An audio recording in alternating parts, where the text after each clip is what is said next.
Imagine, tu es seul, tard dans la nuit. Tu regardes ton téléphone, tu fais défiler des visages, des histoires, des couples, qui semblent t'avoir trouvé ce que toi, tu cherches encore. Et quelque part, en toi, il y a ce mélange de désir, d'espérance, et parfois de douleur. Quand est-ce que je vais trouver, moi aussi, cette personne qui me comprendra? Je comprends. Tu n'es pas seul. Et tu sais quoi? Même les stoïciens, ces hommes et ces femmes qui nous paraissent presque invincibles face à la vie, ont eu à faire face à ce vide, à ce besoin, à ce désir profond de lien humain. Mais voici la vérité stoïcienne. L'âme sœur, tu ne la trouveras pas dans la chasse désespérée, ni dans l'attente qu'une autre personne vienne combler tes manques. Tu la trouveras quand tu auras compris que ta paix intérieure, ton ordre intérieur, précède toute rencontre. Comme disait Épictète, il n'est pas libre celui qui n'est pas maître de lui-même. Et dans l'amour, c'est encore plus vrai.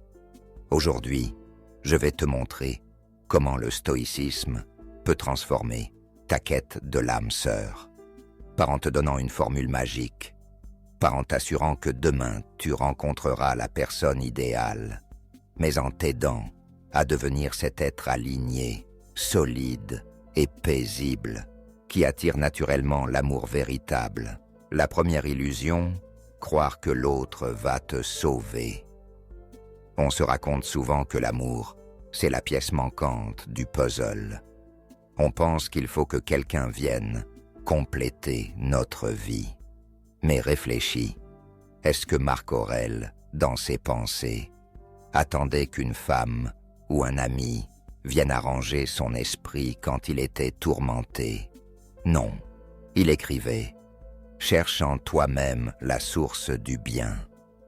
La quête de l'âme sœur commence donc par une vérité dure, mais libératrice. Personne ne viendra combler ton vide.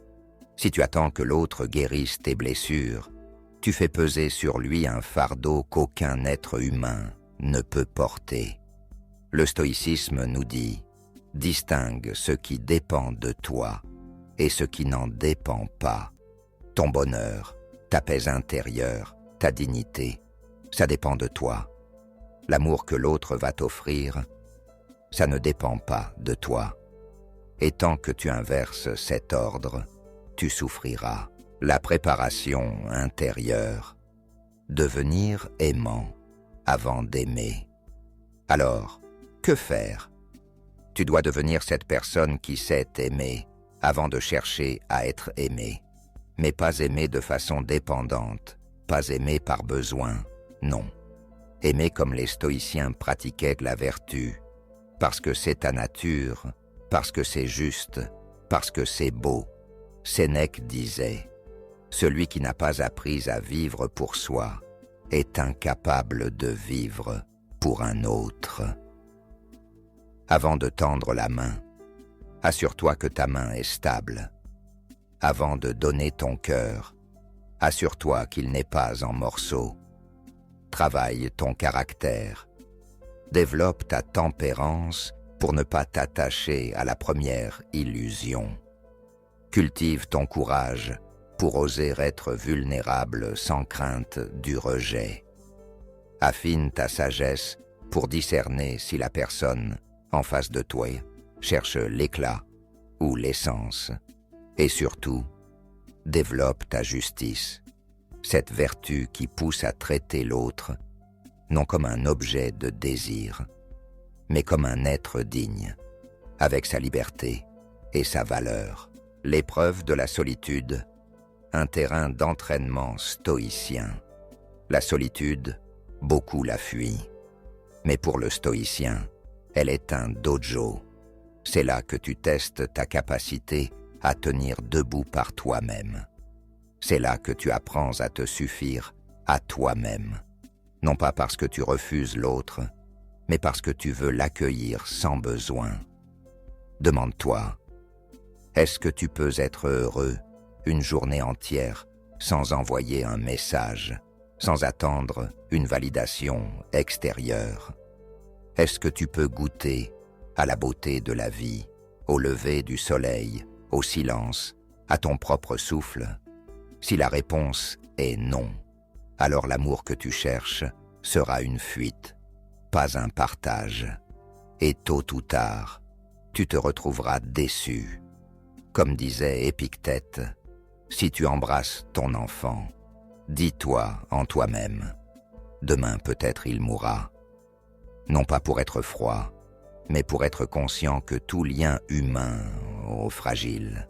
Et si tu ne sais pas être seul, tu ne sauras jamais aimer avec détachement et liberté. Le choix de l'âme sœur. Raison avant passion. Beaucoup confondent âme sœur avec passion enflammée. Mais le stoïcien sait que la passion sans raison mène au chaos. Le véritable lien stoïcien se construit dans l'harmonie des vertus, pas dans l'excitation passagère. Marc Aurèle disait « L'amour vrai est de vouloir que l'autre soit ce qu'il est, pas de vouloir qu'il corresponde à ton idéal, pas de le modeler selon tes désirs, mais de le regarder tel qu'il est et de discerner si sa nature est compatible avec la tienne. » Alors quand tu rencontres quelqu'un, pose-toi la question, est-ce que cette personne vit en accord avec la nature? Est-ce qu'elle cultive ses vertus ou est-ce qu'elle se laisse dominer par ses vices? Parce qu'aimer quelqu'un, ce n'est pas seulement partager des rires ou des baisers, c'est aussi partager des épreuves. Et là, tu voudras quelqu'un qui sait tenir ferme, qui sait rester droit, le détachement dans l'attachement. Peut-être que tu penses, mais si je trouve mon âme sœur, je ne veux jamais la perdre. Et là encore, le stoïcisme t'invite à une vérité difficile. Tout ce qui t'est donné peut être repris. L'autre n'est pas ta possession. Il est un être libre, soumis au destin, aux aléas de la vie. Aimer en stoïcien, c'est aimer pleinement, mais en gardant au fond de soi cette conscience. Cela ne m'appartient pas. Comme quand tu admires une fleur dans un champ. Tu peux la contempler, respirer son parfum, mais tu sais que demain, elle peut faner. Est-ce que ça veut dire que tu n'aimes pas? Au contraire, ça veut dire que tu aimes sans peur, sans attachement maladif, sans cette angoisse qui détruit l'amour. Tu donnes, tu partages, mais tu ne t'accroches pas. Quand l'âme sœur se présente, supposons que tu rencontres cette personne rare. Comment agir? Pas en t'abandonnant, pas en devenant esclave de ton désir, mais en pratiquant l'oikoiosis, ce mot stoïcien qui signifie reconnaître dans l'autre un prolongement de soi et élargir ton cercle de considération. Ton âme sœur, ce n'est pas une idole, ce n'est pas un sauveur, c'est un compagnon de route dans la vertu, quelqu'un avec qui tu peux croître, avec qui tu peux pratiquer la vie bonne, celle qui suit la raison et la nature. Ton rôle, alors, n'est pas de posséder, mais de soutenir, pas de réclamer, mais de donner, pas de manipuler, mais d'élever. Voilà la question qui hante tant de cœurs. Et si je ne trouve jamais? Écoute bien, le stoïcien n'attend pas que le destin lui garantisse une issue.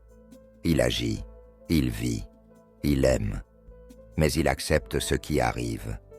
Comme disait Épictète, ne cherche pas à ce que les choses arrivent comme tu veux, mais veux qu'elles arrivent comme elles arrivent, et tu seras heureux.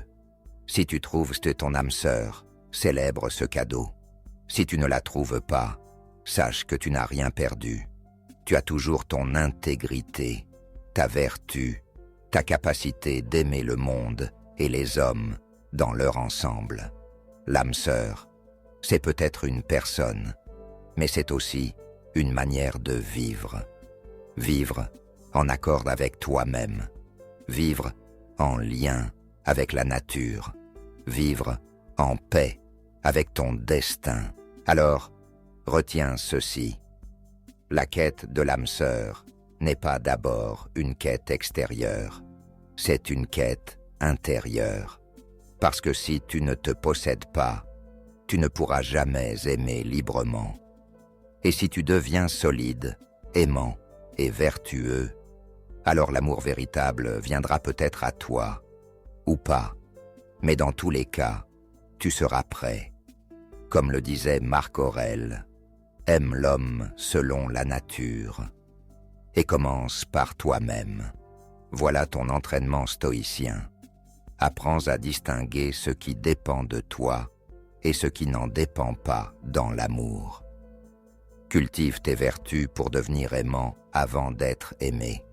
Utilise la solitude comme un entraînement, pas comme une malédiction. Choisis ton partenaire non par passion aveugle, mais par accord des vertus. Aime avec détachement, en sachant que rien ne t'appartient, et accepte le destin, qu'il t'offre ou non cette rencontre. C'est ainsi que le stoïcisme guide ta quête de l'âme sœur, non pas en te promettant un conte de fées, mais en t'apprenant à aimer en homme ou femme libre. Et si ce message a résonné en toi, alors je t'invite à aller plus loin. Abonne-toi à cette chaîne pour continuer à t'entraîner, comme un vrai stoïcien, à devenir chaque jour plus fort, plus libre et plus aimant. Clique sur j'aime si tu veux que d'autres découvrent cette vision différente de l'amour et partage cette vidéo avec quelqu'un qui, peut-être, cherche lui aussi son âme sœur, parce que se transformer soi-même, c'est déjà commencer à transformer le monde.